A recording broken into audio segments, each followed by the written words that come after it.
that, Harry. Tell us who you are and how you got involved in this, and tell us about Burrows Cave. Well, I got involved by buying a book from David Hatcher Childress back in the early 90s.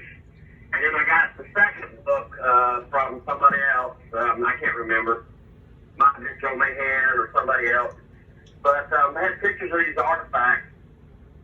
And Paul and I had done our first video, which was the Lake Ethereum map video, which eventually became a cult classic. And it's like 2 hours long. And after that, Paul picked up the Mystic Cave book again, and he knows several ancient languages. I knew a few. And he started coming up with decipherments. And a lot of the decipherments had like a picture of a person, and they would have their deeds on the back. And that's one of the ways that you start to decipher, unknown languages, is you look at the picture, if it's a scene, an action scene, or something like that, and chances are that the inscription has something to do with that person or that scene. And he broke the script, and then the stones just started speaking to us and telling us what happened, and the whole story just fit together. And so that's pretty much the story in a nutshell. But beyond that, then I met Burrows first in September of '94, and I wrote 2 books about it. They're ebooks. And they are available at alexanderhelios.com. And then when people read the books, I asked them, I said, well, what did you learn? And the first thing that crossed my mind was, I had no idea that you guys had so much camaraderie with Russ Burrows for, a year and a half. Because I met him over the phone in like June of '93. And I had an 800 number. I had for business in Florida, and I ran a company in Florida. I ran several businesses out of there. And after I called Russ Burrows and started questioning him and saying, we got a problem, he gave all of his friends our 800 number, all of his enemies our 800 number, and the phone was just ringing off the hook. I mean, the guy, we could tell he was kind of slimy right off the bat.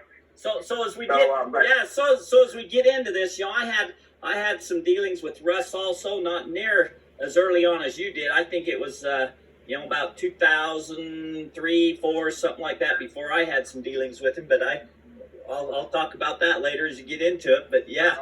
Beyond that, I took him. We made several trial decipherment videos just on VHS, and then drove up to Albany from Florida and showed him the decipherment tape, and he just freaked out. Well, why do you think he freaked out? He didn't realize. Back then, he hadn't told anybody about the gold or anything. Oh. And he realized who it was. He realized he was buried in that cave, that tomb. And he sold all that stuff throughout the country, and. Yeah, and he melted down, at least